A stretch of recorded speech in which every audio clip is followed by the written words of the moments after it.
Oke, selamat sore teman-teman. Kita balik lagi ya. Ini udah liburan lumayan panjang ya.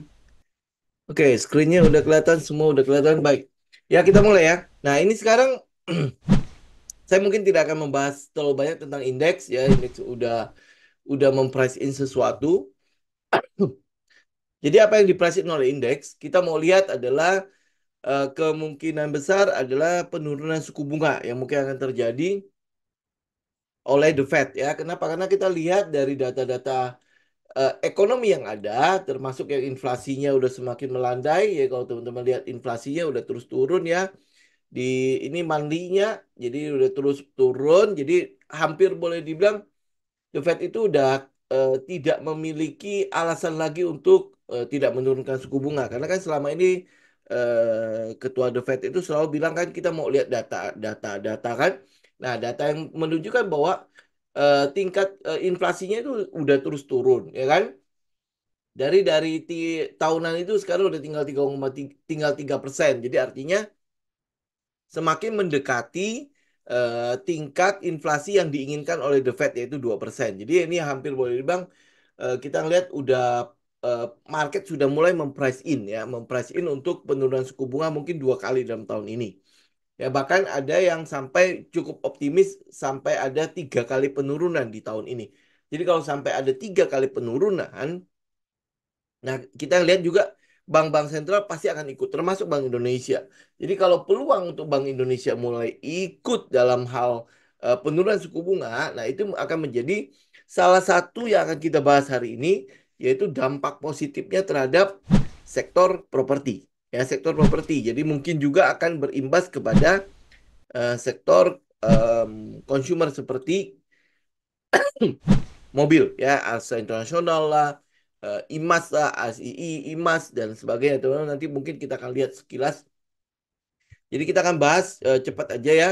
Jadi kita akan bahas di sektor properti dulu ya. Sektor propertinya yang beberapa saham. Jadi kita mungkin akan bahas 4 sampai 5 saham ya. Di situ ada kita leadernya aja BSDE, di situ ada CTRA, di situ ada Pewon, di situ ada Asri ya. Satunya lagi kayak Pani, mungkin kita nggak akan terlalu bahas Pani karena memang udah cukup mahal. Jadi kita akan konsentrasi pada beberapa sektor ini saja. Misalnya kayak ini kan udah sempat saya post juga di tele ya. Jadi kayak BSDE ya, BSDE, terus habis itu kita punya CTRA, kita punya SMRA, kita punya Pewon dan kita punya Asri. Ya, ini Asri mungkin em, apa kalau saya peringkatkan ya. Jadi peringkat pertama yang mungkin akan kita lihat itu adalah kalau kita bisa masuk ada setup yang lebih baik di CTRA atau P1, kita akan mungkin pilih kelas ini dulu. Jadi kalau CTRA atau P1 itu pertama ya. Jadi kalau kita peringkatkan ya CTRA atau P1 kalau setupnya ada, kita mungkin akan masuk ke situ dulu. Yang kedua itu mungkin adalah BSTE atau SMRA.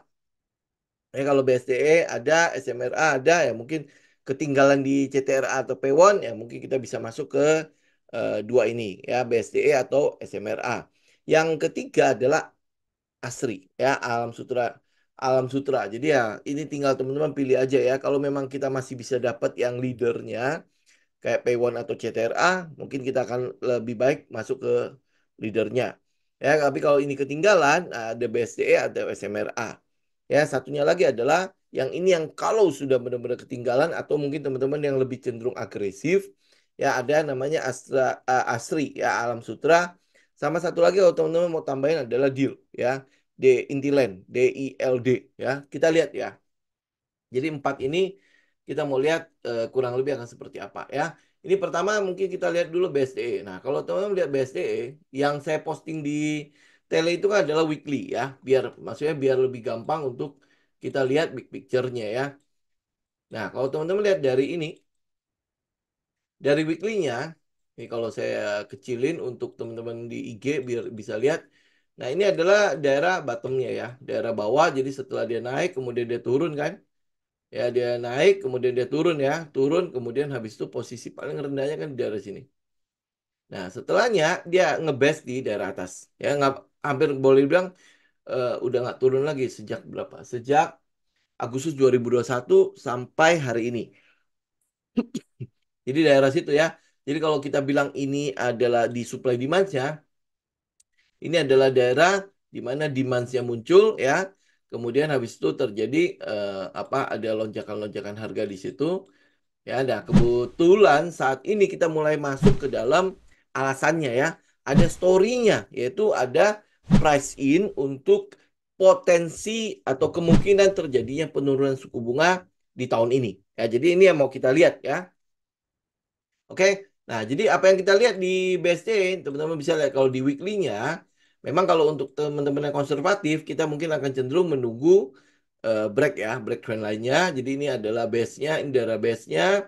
Ini mungkin akan menunggu break trend line. Ya, buat teman-teman yang kok apa agresif ya, kalau ini yang konservatif ya, konservatif teman-teman mungkin akan tunggu sinyal ya. Jadi ada higher low gitu daerah sini ya. Mungkin ada daerah komet gitu ya, ada higher low-nya atau pas dia break trend line.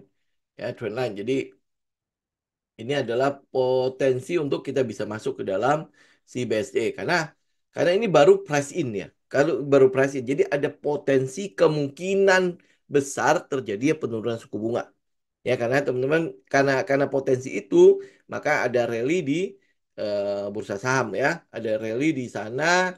Kemudian habis itu Big Bang juga mulai rally ya, dan itu cukup disupport ya. Jadi ada potensi risk off risk on ya, kondisi risk on pada pada market. Jadi mungkin mereka akan mulai keluar dari aset-aset yang tidak terlalu beresiko menuju kepada aset yang beresiko ya. Jadi makanya ada kondisi risk on dan risk off gitu loh ya. Jadi ini mungkin akan mengarah kepada kondisi risk on. Ingat ini baru price in ya. Kita baru price in. Jadi kita pasti harus mengupdate potensi dari The Fed untuk penurunan suku bunga. Jadi potensinya nanti teman-teman akan mulai lihat nanti tanggal-tanggal 9 sampai tanggal 10 ya. Ini nanti ada wawancara ketua Fed Powell sama stasiun apa gitu ya. Nanti ada wawancaranya dari tanggal-tanggal tanggal 9 sampai tanggal 10 itu pasti akan ditunggu sekali oleh market agar market ini benar nggak arah price ini sesuai atau tidak ya. Jadi karena price in ini, makanya kita lihat kayak kemarin konstruksi ya, konstruksi mulai naik karena ada penanaman modal nasional PMN ya. Nah, sedangkan untuk sektor propertinya sendiri mulai naik kenapa? Karena ada price in untuk penurunan suku bunga, ada potensi penurunan suku bunga. Ya, walaupun ini baru gerakannya adalah memprice in ya. Gerakannya adalah untuk memprice in. Jadi kemungkinan atau potensi terjadinya penurunan suku bunga ya. Jadi kalau dia price in ya teman-teman tahu ya, market itu pasti jalan duluan. Ya, market discount everything kan. Ya, jadi dia akan jalan duluan. Walaupun ini baru wacana kan, wacana. Tapi nanti kalau misalnya jadi ternyata benar terjadi penurunan suku bunga, nah, teman-teman mungkin akan lihat akan ada profit taking terjadi pada market. Ya, ini yang kita lihat ya hanya. Apa yang kita lihat secara setup untuk BSDE, tadi kan kita lihat untuk yang konservatif mungkin cenderung akan menunggu terjadinya high low gitu kan, ya atau pada saat breakout mereka baru ambil atau pada saat setelah breakout ada retest di situ, ya retest ke arah trend line, ya baru mereka ambil itu mungkin buat teman-teman yang konservatif kan. Jadi bisa jadi setelah price in ya mungkin udah lewat udah break kemudian terjadi profit taking ya terjadi profit taking jadi mungkin pada saat dia swing ke arah mencari low mungkin kita baru mengambil posisi dari situ itu buat konservatif. Nah sedangkan kalau teman-teman yang agresif gimana kalau memang kita udah lihat ada sebuah story di sana ya kemudian ini adalah BSD ya secara daily ya. Nah kemudian kita lihat ada daerah base di sana nih daerah base di daerah sini. Oke, nah daerah base. Apa sih daerah base? Kalau daerah base kita mengasumsikan bahwa di daerah situ terjadi changing hand, ya changing hand. Jadi kalau analogi kita adalah market itu bersepakat kalau harga itu ya kurang lebih ada kesepakatan di pasar harga itu berkisar di 925 sampai ke arah 1000. Jadi mereka mulai bertukar barang daerah sini. Ya, ini kalau analogi kita kayak rumah kan, ya masih ingat ya. Kalau rumah ya, kenapa rumah itu bisa gampang atau mudah sekali jual? Karena terjadinya kesepakatan antara harga seller dan harga buyer. Ya, harga seller dan harga buyer bertukar-tukar. Nah, itu kalau terjadi pertukaran barang di harga itu intens ya, intens, maka kita bisa katakan bahwa market setuju bahwa pasar perumahan di daerah situ harganya memang wajarnya segitu. Ya, harga wajarnya segitu.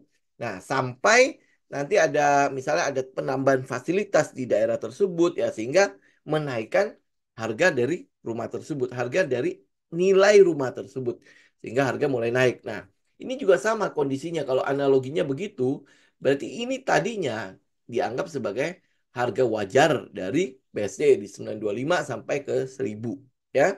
Kemudian datang sebuah berita, datang sebuah story mengatakan bahwa ada peluang loh Bank Indonesia menurunkan suku bunga. Nah, kalau peluang Bank Indonesia menurunkan suku bunga diharapkan apa?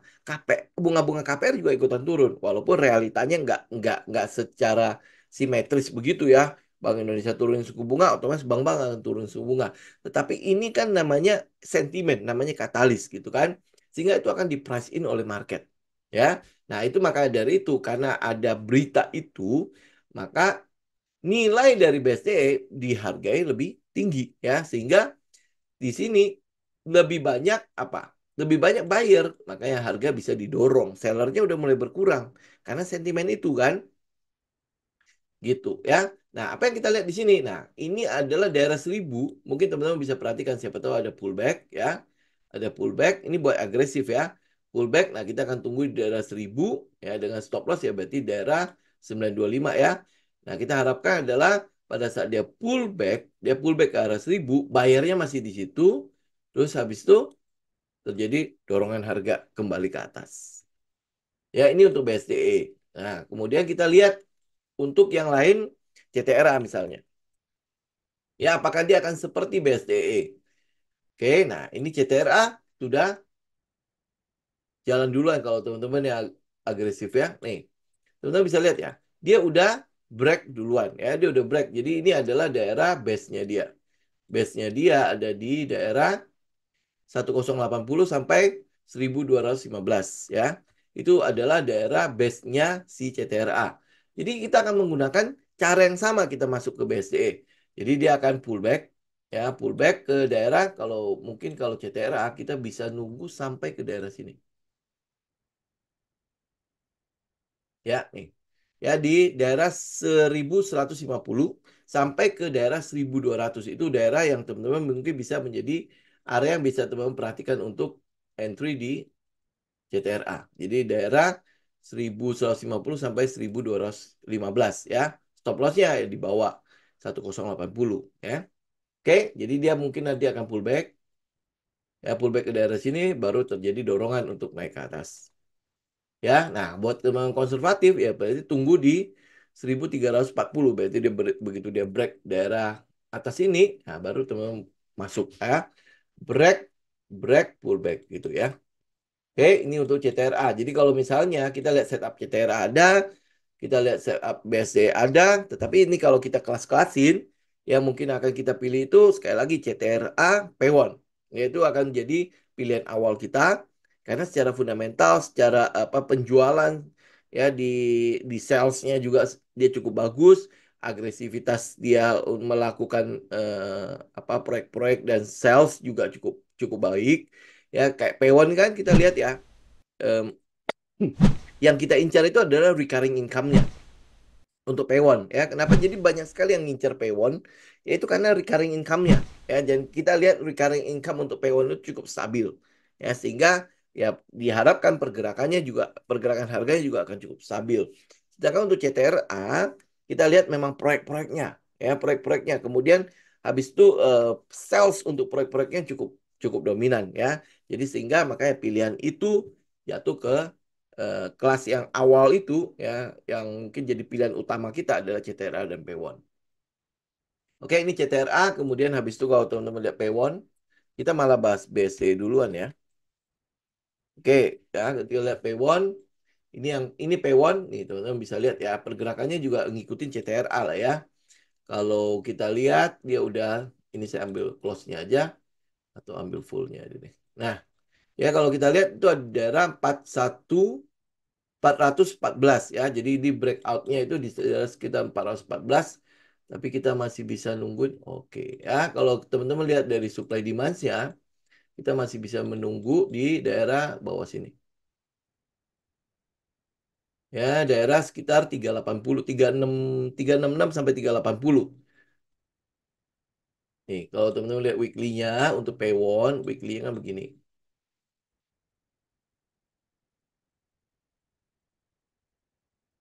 Ya, ini weekly untuk Paywon. Oke, sebentar ini naikin dulu. Nah, ini adalah daerah yang mau kita incar. Sekarang kita ambil daily.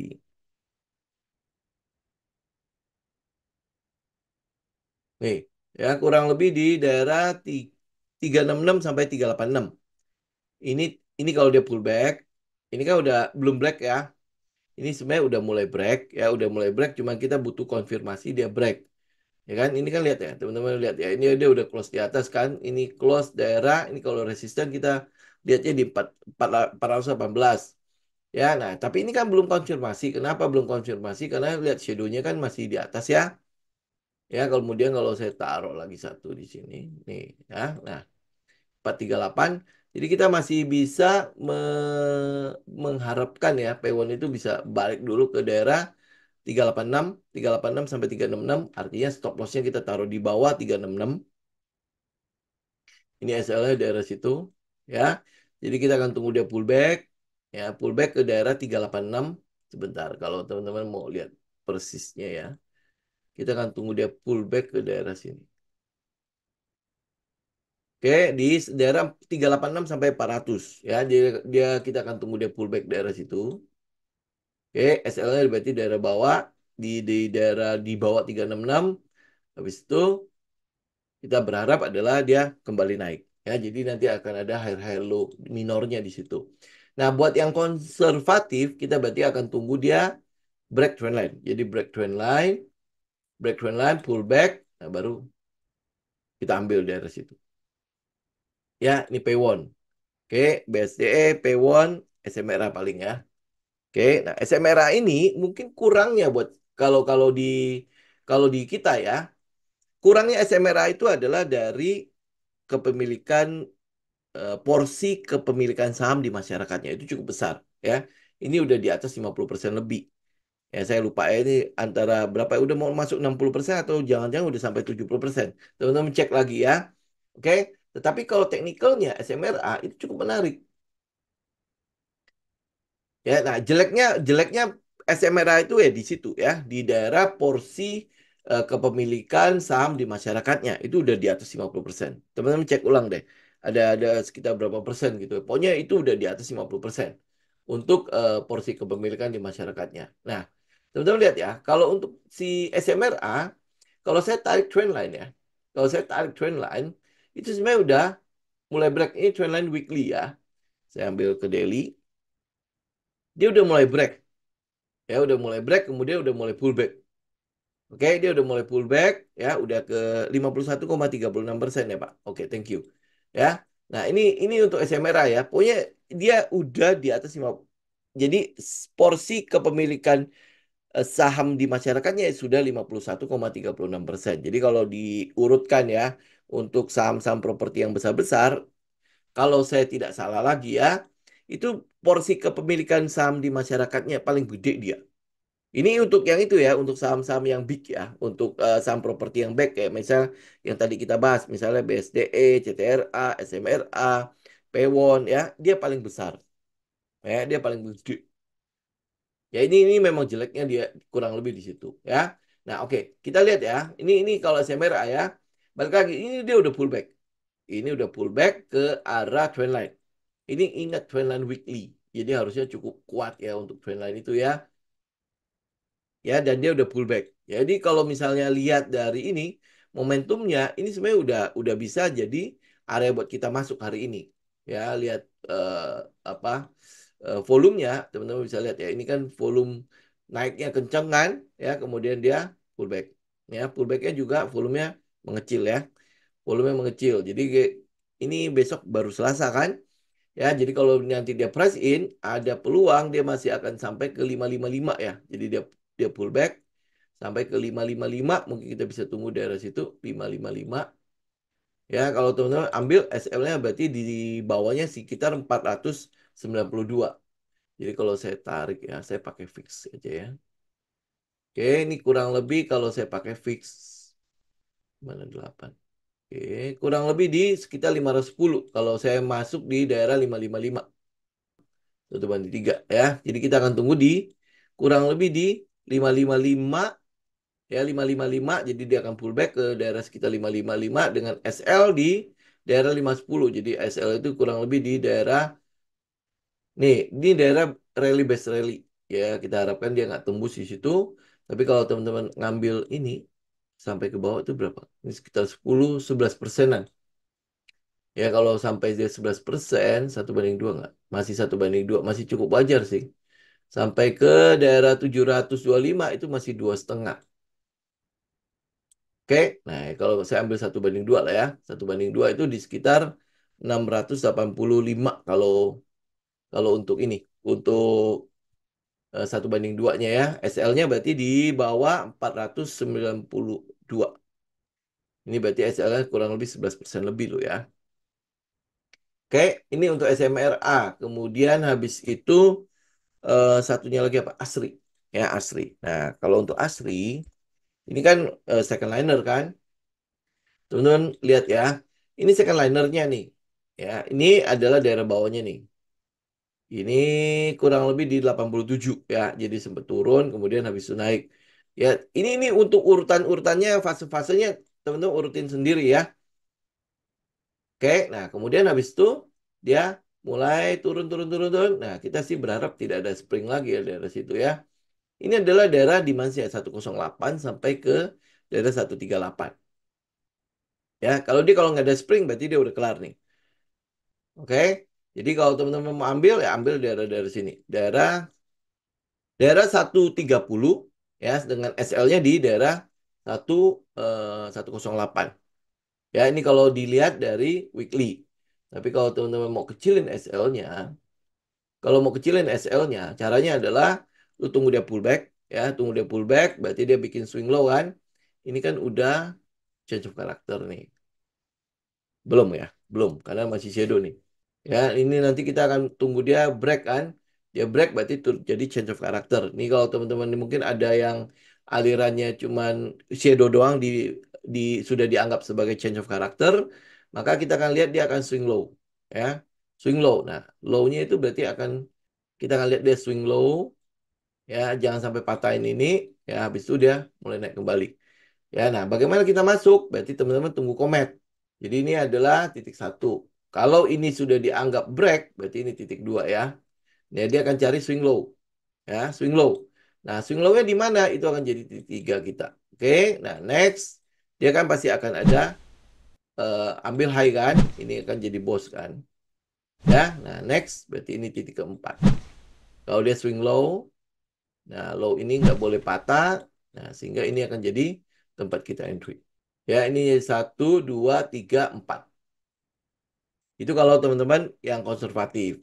Tapi kalau yang teman-teman yang agresif, sebenarnya kalau pada saat dia swing low, cari swing low, ya mungkin ke daerah ke daerah 130 atau 129 ya. Mungkin itu jadi daerah yang cukup ini ya, cukup seksi untuk kita incar nih. Daerah 129. Jadi ini daerah ini rally best rally kan ya dengan SL-nya di bawah 124. Oke, ini ini adalah third liner ya. Ini untuk third liner ya.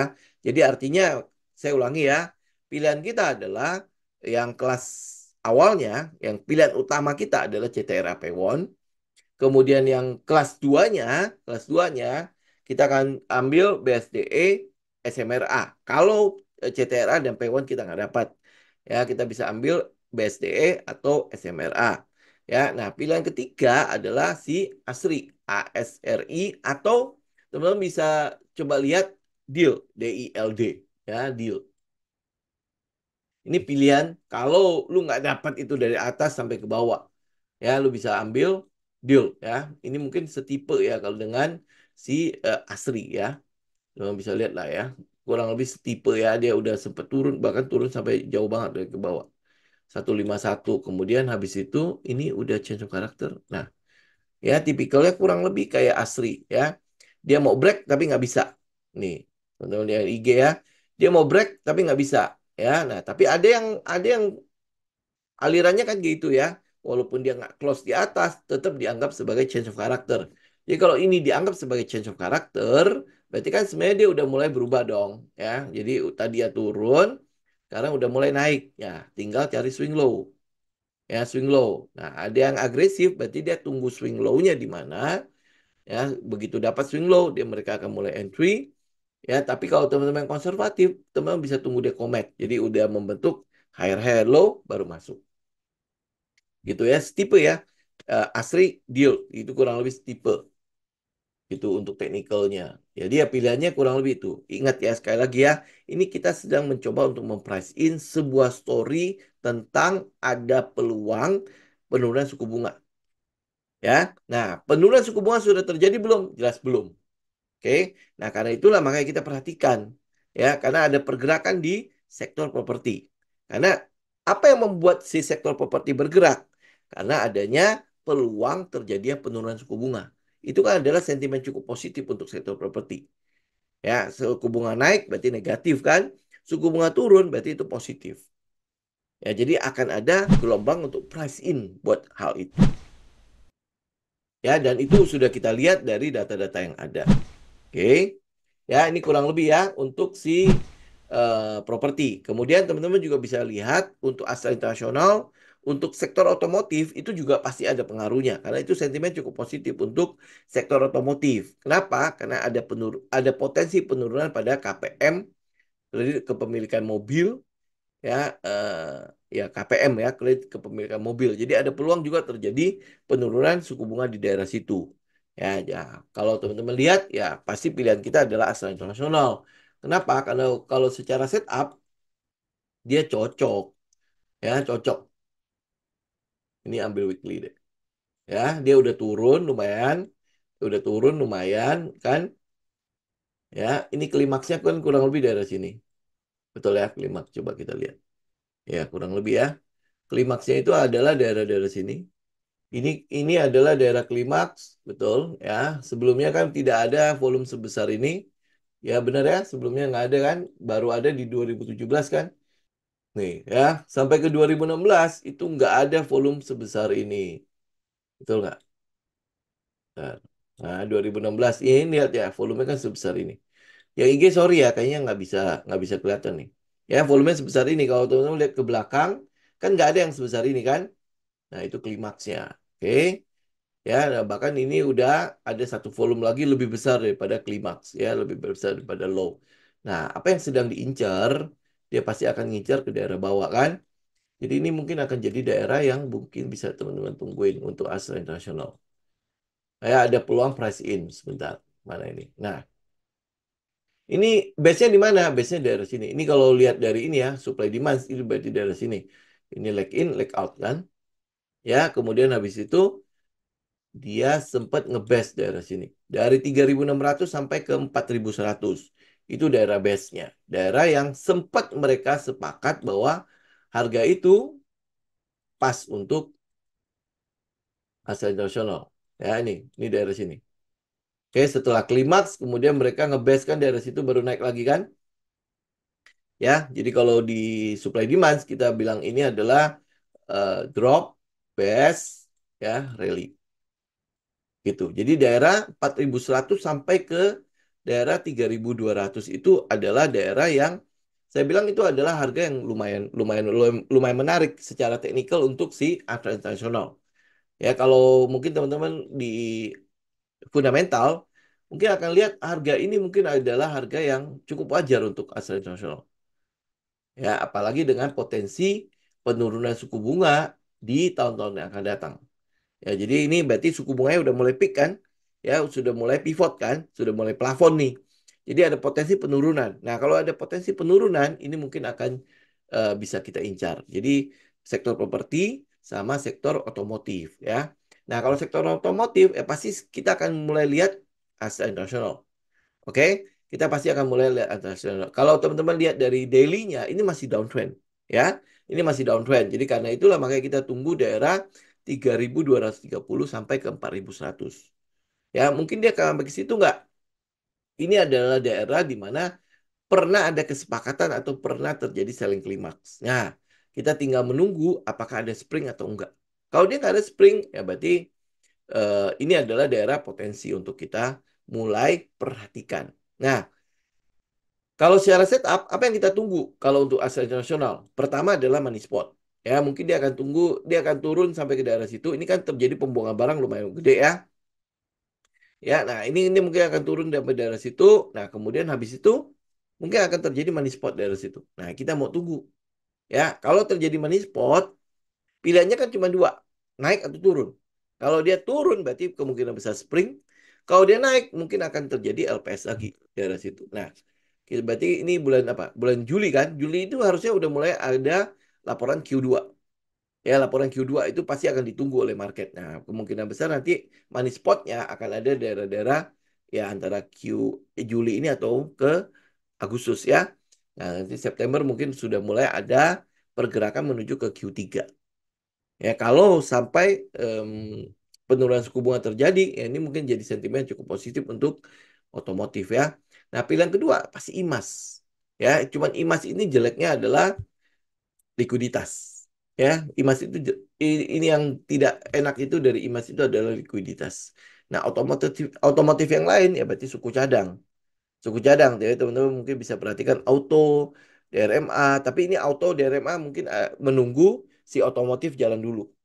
Ya, karena kan butuh kepastian kan, otomotif jalan nggak? Kalau dia jalan berarti kan kebutuhan untuk suku cadang kan mulai mulai naik kembali ya. DRMA, auto itu juga dalam kondisi yang sama kan, masih dalam keadaan downtrend juga. Udah, saya pikir kita bahas dua sektor ini dulu ya.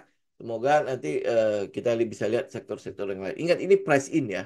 Kita price in. Jadi kita nanti jangan sampai oh ini udah jalan terus habis itu baru kita kejar. Kalau kemarin konstruksi kan kita nggak tahu apa yang membuat dia bergerak kan. Ya, tetapi sekarang kita udah tahu price in-nya adalah PMN. Jadi penanaman modal nasional. Ya, jadi ada berapa berapa triliun tuh masuk ke dalam situ. Nah, kalau pergerakan indeks, pergerakan properti segala macam, kenapa dia bergerak?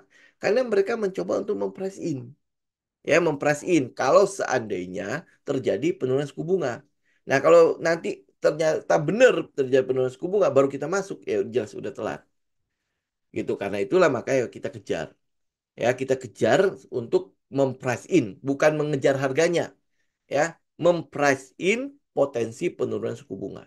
Jadi makanya kenapa setiap kali kita masuk ke dalam emiten, kita butuh tiga hal. Ya, saya udah sering ulangin kan. Pertama adalah story, alasan, sentimen. Ya, ini ngapain ini gue masuk ke dalam situ? Berarti kan ada sesuatu yang dikejar. Ada sesuatu yang di price in. Oke? Story sudah ada, sektoralnya bagaimana? Kalau saham-saham di dalam sektornya juga mensupport untuk pergerakan yang sama, artinya kalau dia naik ya semua ikut naik. Berarti kan kita udah mulai ngelihat nih, alasan atau story ini mulai di price in oleh market. Ya, kenapa? Karena yang bisa menggerakkan harga kan bukan kita receh-receh ini. Yang bisa menggerakkan harga adalah institusi atau yang kita sebut sebagai gajah ini, ya.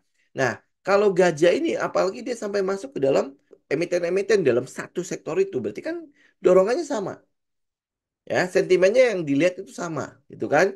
Yang ketiga adalah setup.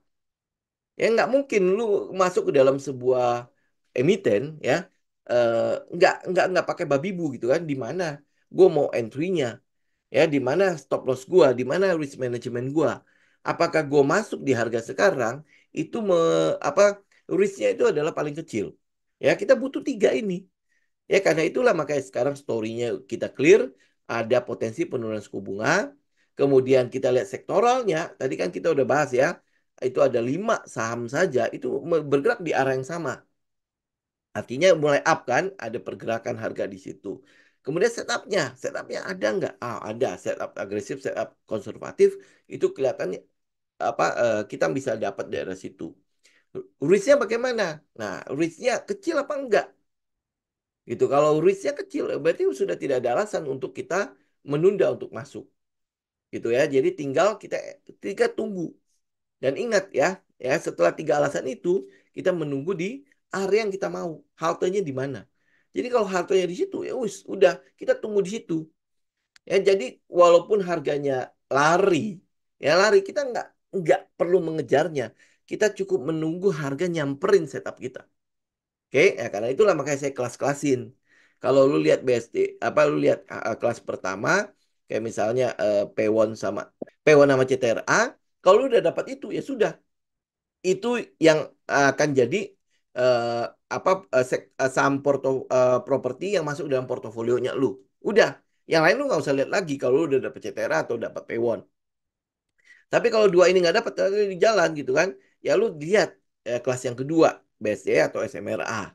Ya kalau lu dapat itu ya sudah udah gitu. Tapi kalau misalnya nggak dapat lagi, nah kita masih punya Alam Sutra atau deal. Tinggal kelas-kelasin gitu kan. Gue mau ambil yang mana? Tentu yang paling bagus adalah kita kalau bisa dapat yang market leadernya, ya kan? Nah, kalau bisa dapat di daerah situ, udah ini yang kita dapat. Itu udah. Jadi jangan jangan karena alasan lu entry di dalam sebuah saham itu karena dia lari. Karena ini udah jalan nih. Ya, bahkan udah jalan terus nih. Gua harus kejar di situ. Enggak perlu melakukan hal itu. Itu kalau memang dapat, dapat gitu. Ingat ya, saham di Bursa Efek Indonesia itu ada 900 lebih. Walaupun itu banyakkan sampahnya, tetapi selalu akan ada setup yang bisa kita tungguin. Dan lagian portofolio kita kan isinya nggak banyak-banyak. Ya kalau lu terapin position sizing, itu cuma isinya 7 maksimal 9. Nah 9 saham itu cuma 1% dari Bursa Efek Indonesia. 1% gitu loh. Jadi kalau ketinggalan satu, nggak usah pusingin. Lu tinggal lihat ada setup yang lain nggak. Kita kan nggak buru-buru. Harus ngisi semua portofolio kita harus full. Semua modal kita harus dalam bentuk saham. Nggak usah kan kayak gitu. Kita kan punya namanya risk management. Ya, bukan berarti, oh gue ketinggalan di sini, gue harus kejar agar gue harus punya sahamnya. Nggak usah. Gitu. Ya, sekali lagi, saham di Bursa Efek Indonesia itu banyak. Ya, banyak. Sentimen-sentimen yang ada juga banyak. Gitu ya, lu kalau misalnya nggak dapat nih, kayak misalnya contoh kemarin konstruksi. Kalau kita nggak dapat konstruksi, nggak usah dikejar. Ya, toh kita nggak tahu alasannya. Baru kemudian, oh kita, cuma PMN doang. PMN cuma berapa gitu kan. Saya pikir sampai sini dulu ya. Jadi kita perhatikan sektor propertinya untuk potensi kemungkinan terjadinya penurunan suku bunga yang akan dilakukan oleh The Fed. Ya, kita memperhatikan untuk itu ya. Oke, nah nextnya kita tinggal update aja. Oke, ya saya pikir untuk hari ini cukup sampai sini dulu ya. Kita akan ketemu nanti di hari Rabu mendatang. Oke, ya semoga bermanfaat. Sampai ketemu lagi. God bless.